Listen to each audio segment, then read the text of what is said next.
Hope everybody had a great summer.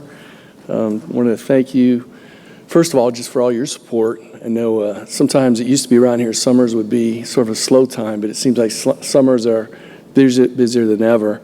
I want to mention, I want to compliment Zach. He had the highlight of the summer in terms of a tweet he sent out about his son's experience at school and what he did at school that day. I remember that tweet, but it was pretty funny. It made me, it gave me a good laugh for sure. It was really a good one, but that was entertaining. I thought I'd make some opening comments and then certainly open up for questions. You know, I want to really start just by saying it's, you know, one of my most favorite times of the year. How can you not be in college athletics and not be excited about the fall? You know, there's an energy around campus and you can feel it. There's an energy around here. You know, I really want to take this opportunity to thank President Whitten. You know, she's been fantastic to work with. You could feel her energy. You know, we hosted a check-in for residence halls at Simon Scott Assembly Hall. You know, that first kind of weekend when you feel the wave of students coming in, and she's out there buzzing around and greeting families. And again, she just brings an energy that's you can just feel it. And from our perspective, you know, also I've worked very closely with her, particularly this summer as we went through all the changes with the Big Ten, the expansion with the media rights deal, and as busy as she is, which is extremely busy with a lot more important things in athletics, she always finds a way to zero in on the topic and is always there for us. And I thought just as I start out today, it was important to say that and to recognize her. I couldn't have had a better partner than her in terms of working through all the great things happening in the Big Ten. I also want to mention she started a new program called Gear Up Fridays, which kind of shows sort of her enthusiasm and the energy she's bringing to campus. So across all of our campus, she's encouraging everyone to wear their IU gear on Fridays, starting with this Friday. So that'll be a big deal, and we just appreciate that. Speaking of the Big Ten, which I'd mentioned, you know, this summer, you know, it was an extremely busy time. You know, the Big Ten media rights deal was exciting to be a part of. You know, it's funny because I've said this before. In my first little over 2 years as athletic director, I've had more athletic director meetings maybe than any other IU athletic director in history, you know, coming out of COVID and then all the changes going on in college athletics. And certainly the media rights deal has been a long process. It's one I really enjoyed being a part of. I'm on the Big Ten Athletic Director TV subcommittee.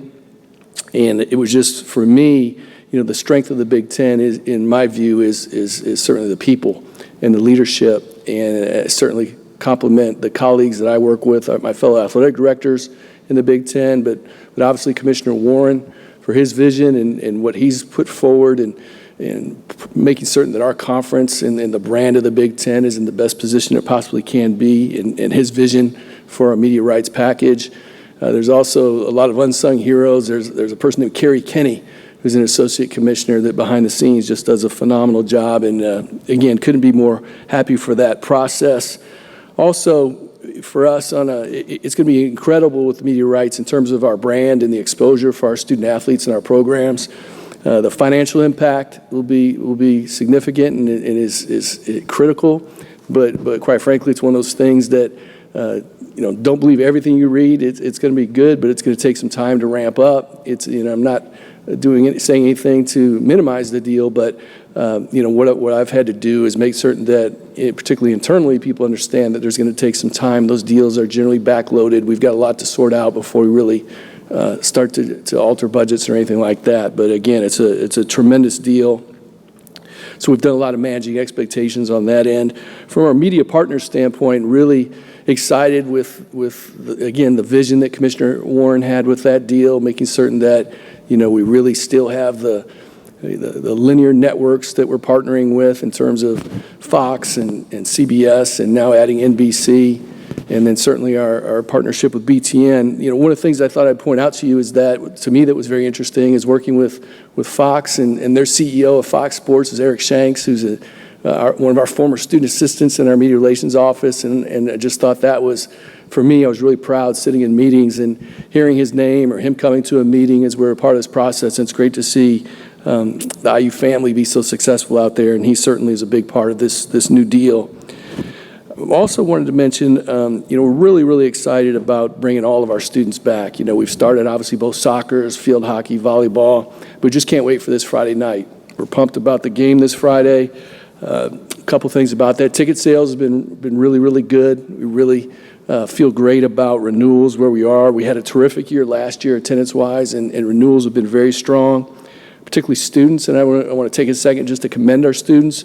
Our students have been phenomenal. Again, high energy. Going back to what I said about President Whitten, our student ticket sales are up 10%, so we expect a big student turnout for this Friday night. We've got several new things in the stadium. As you drove up, you probably could see the light poles, the final light poles are going up. We've got new lights in the stadium, which has been something that we've needed for a while. We've had to rent lights for night games because with the coverage, those were the original lights put in, I believe, in the early 80s. So we're really excited to have modern, state-of-the-art LED lighting going in the stadium, which should be ready for Friday night. That's a big deal. I'm excited also about our new team store. We've partnered with Legends, which is really an up-and-coming outsourcer of all apparel sales. We're still obviously an Adidas school, but the Legends family will be handling all of the team sales as well as our e-commerce. And hopefully, I like to underpromise and overdeliver. I don't like to make big statements, but I think you'll see an improvement there and could be more happy with them. Also really excited about having cashless payments for the first time. No more cash in the stadium, which hopefully, again, we continually think about ways to improve our customer service, and we think that's a big deal for us, and we're excited about that as well. I also wanted to mention just our partnership with IU Sports Properties, which is a division of Learfield Sports. IU Sports Properties has done a phenomenal job for years, but we've really, particularly coming out of the pandemic, have really upped our sponsorship opportunities. You saw that we made an announcement a few weeks back that we've partnered with Molson Coors as the official beer sponsor. We're opening up that category. Just to clarify that, we still have the same beer offerings. That doesn't mean that's the only beer that will be sold here. For those of you, Joe, who might be interested in that category, but we certainly are partnering with them as an official sponsor of IU Athletics, and we'll be announcing later today that Upland will also be a sponsor as well. Upland handles all of our alcohol sales at the games, but they'll also be a sponsor. We separate the sales from the sponsorship, so we're really excited that and appreciative of IU Sports Properties in the great job that they do. Speaking specifically about football, I'm really excited about Tom and the staff, and excited for the players. To be honest with you, since the Purdue game ended last year, it's been fun for me to watch Tom roll up his sleeves and then the players follow, just really get after it, and couldn't be more happy with just the process. I'm a big process person. I think you don't just show up at the game and expect different results. You've got to put in the work, and I know Tom feels the same way, and that's really what's been going on. I think I'm probably preaching to the choir, but the new staff has just fit right in seamlessly. It feels like the staff, to be honest with you, has been here a long time, and the integration has been really great from that perspective. I'm really impressed with them. From the players themselves, they've got an edge. I mean, you feel it. You guys cover us, and I'm impressed so much with the leadership of the team. And again, to me, winning is a product of a lot of things. And I think that process has gone well, and it starts with leadership. And I couldn't be more proud of the leadership of this team. Not to single anybody out, but I did want to mention Tywan Mullen. Tywan he's one of the more, we've got really special student athletes across the board, but Tywan has been incredible just for me in my position to watch him grow here and see the young man that he's become. He's probably stopped by my office, I don't want to exaggerate, probably 25 times since the season ended, and pops by. We've established a great friendship, but he'll pop in, and a lot of times he'll just ask me how I'm doing and what's going on. He attended the women's basketball late games this past season with me and went to the NCAA tournament games here. He attended the NCAA track regionals, and Tywan is just someone to me that represents all that we want in our student athletes, and I wanted to mention him today because I think that's reflective of the culture that we're building within our football program, but also just across the department. So special shout out to Tywan. So with that, again, can't wait to kick things off on Friday night, and I'd be happy to answer any questions anybody has. I guess, Scott, just sort of, forgive me for being a little blunt, but last year I know there was a lot of energy, season ticket sales, fan engagement, things like that. After just the way last season went, what is the work that's gone into maybe reigniting some of that when I imagine your fan base probably just isn't as, sort of keyed up as it would have been out of the 2020 season? Are you talking mainly just more departmentally or within the program? Specifically football, yeah.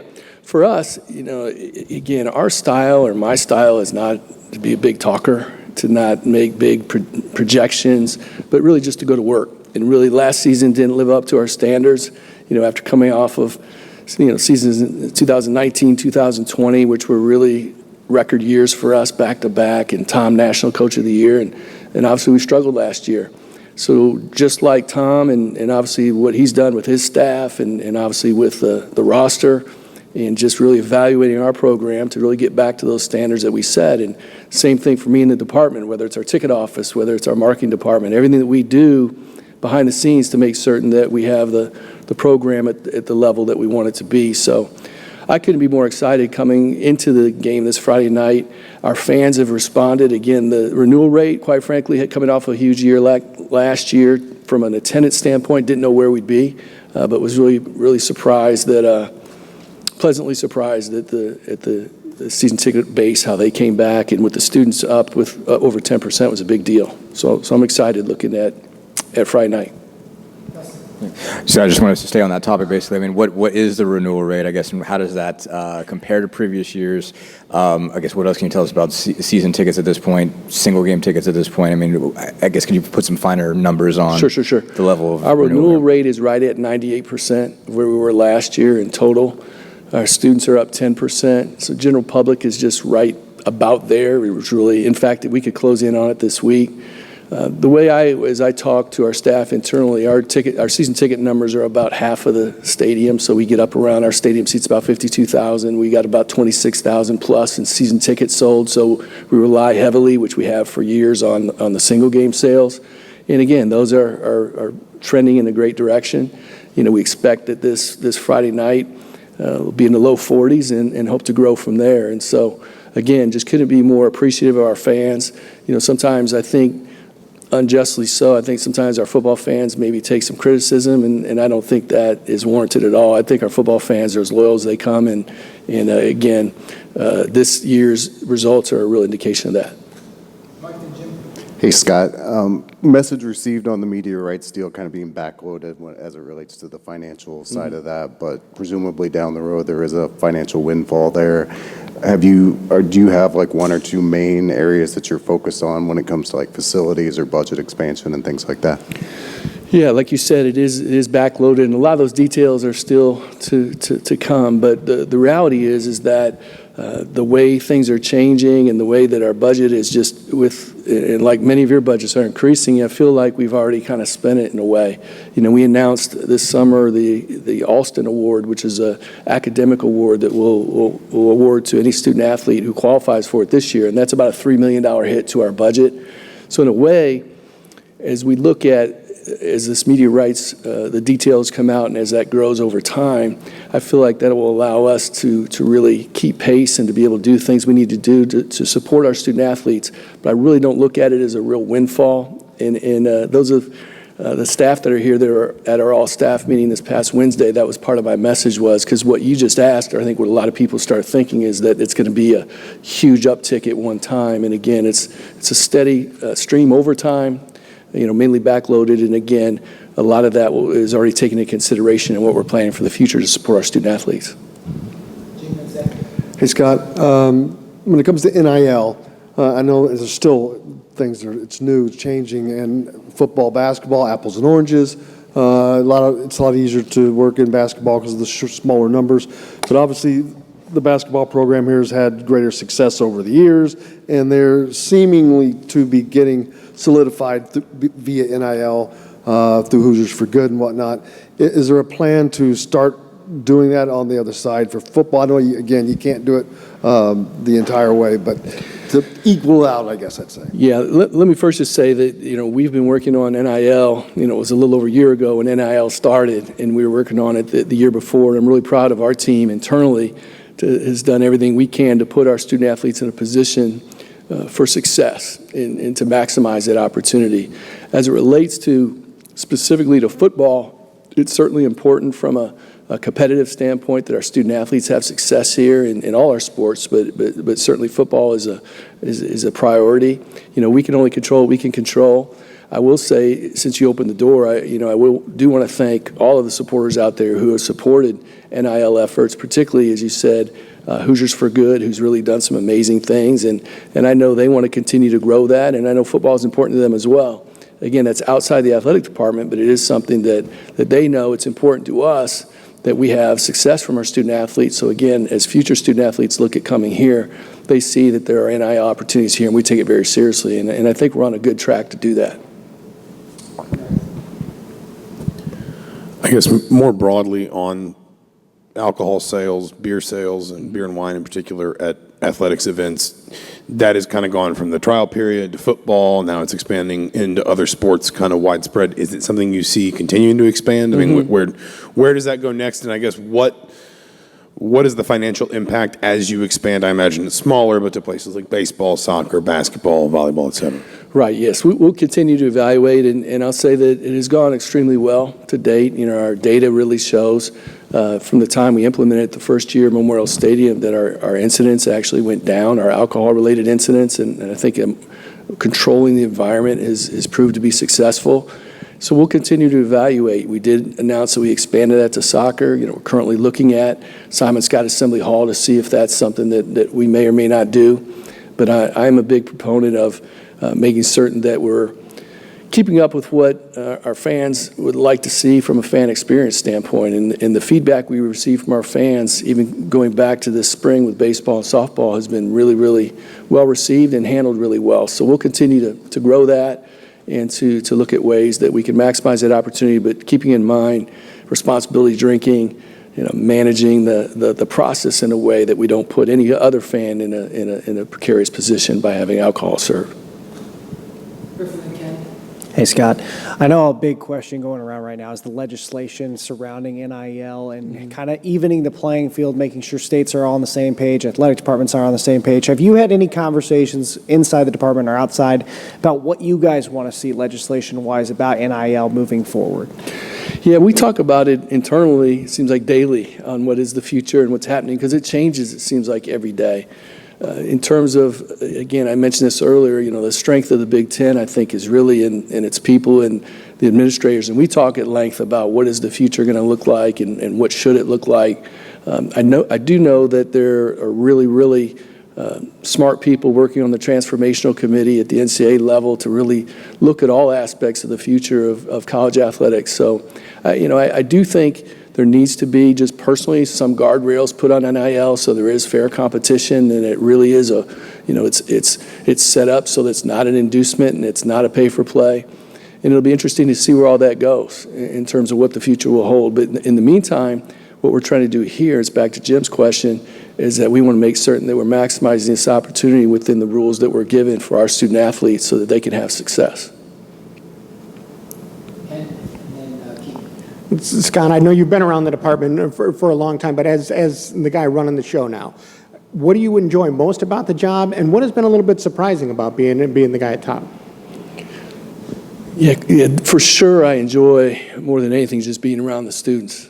Whenever it's a tough day, because we spend so much time on the business side of things, and for us here, making certain that we're making the right decisions with our resources so we can certainly finish in the black, but also provide the necessary resources for success. But we talk about the business so much that sometimes it's easy to forget kind of what the main thing is. And whenever I have an opportunity, like I mentioned, Taiwan stopping by my office, or me to stop by a practice, or run over to the Tobias Center for lunch, it definitely, it sounds corny, but it does make me feel like I understand the big picture here. And again, this day and age with all the transformational change going on, sometimes it's easy to forget that. President Whitten and I had lunch last Wednesday, I think it was, with about 10 student athletes. She was in the area, and she said, hey, do you have time for lunch? I said, why don't we go over to the Tobias and have lunch with student athletes? And it was awesome. And I talked to her afterwards, and she's kind of the same way, that she feels like on campus when she can get in the mix with the students, it really puts things in perspective. In terms of anything that's surprising, there hasn't been, although since I took over, it seems like I should say there has been, because of the pandemic and NIL and all of the transformational change, all the things that are happening. It hasn't been sort of normal time, I guess you could say. But I give Fred Glass a ton of credit that he really put me in a position, and as his number 2 person, I think I learned a lot and kind of knew what to expect with the job. And so really there hasn't been a ton of surprises other than you just don't know what's going to happen next. But I guess that keeps us busy, which is good. Kind of continuing with NIL, with how new it is, have there been any conversations or is there any interest for Indiana to hire NIL-specific positions to help guide these athletes through this process? Yeah, we actually already have NIL-specific positions that we just kind of reassigned and worked within our current staff. So on our senior team, for example, Becky Panny, who's over, she's a senior associate AD over sports management. She really has been a quarterback of our NIL efforts, and really for the past 2 years, I guess you could say, has really been working as that central person, really coordinating everything. Jeremy Gray, another senior associate AD, is really working closely with her on the brand side of things, building brands for our student athletes so they can maximize the opportunity. And then we have various other people. We formed an NIL task force. We bring in departmental staff, but also people from across campus. Dr. Galen Clavio at the School of Media School, Ash Soni, who's the interim dean of the Kelly School of Business, to really work on what is our vision for NIL efforts. I think at other schools, they've chosen to do it a little differently maybe and hire a specific position that's not someone within their team. But for us, we just had the capacity and I felt like the talent that we really could do it internally and not have to bring in someone from the outside. So I feel like we've got probably as many, if not more, resources working towards NIL than anyone else, and feel comfortable where we are from a staff standpoint. I'm going, I guess, staying on NIL policy-wise, is it something where, I guess, do you get any sense that there is momentum for legislation in the state? And just to be direct, like, would you prefer that, or are you in the camp that thinks it's easier to just sort of operate without a state law because it allows you to be more fluid as a department? Yeah, great question. I think it's much easier and much more conducive for success and for consistency without a state law. I think there was sort of a panic when there wasn't a state law that we're going to be left behind, but actually being able to just follow the NCAA rules and then develop our own internal policy was a much better path for us. And I think you see that states that have passed laws are now altering them based on how NCAA rules are interpreted, or different things have sort of as it's unfolded. So I think, we've had a ton of support, again, across campus. I think our alumni, I mentioned the collectives. You saw the fan fest that happened with Hoosier Hysterics, and they did a terrific job with that. And I think you'll see more. We'll be aggressive as we can be within the rules to make certain our student athletes maximize this opportunity. Thank you.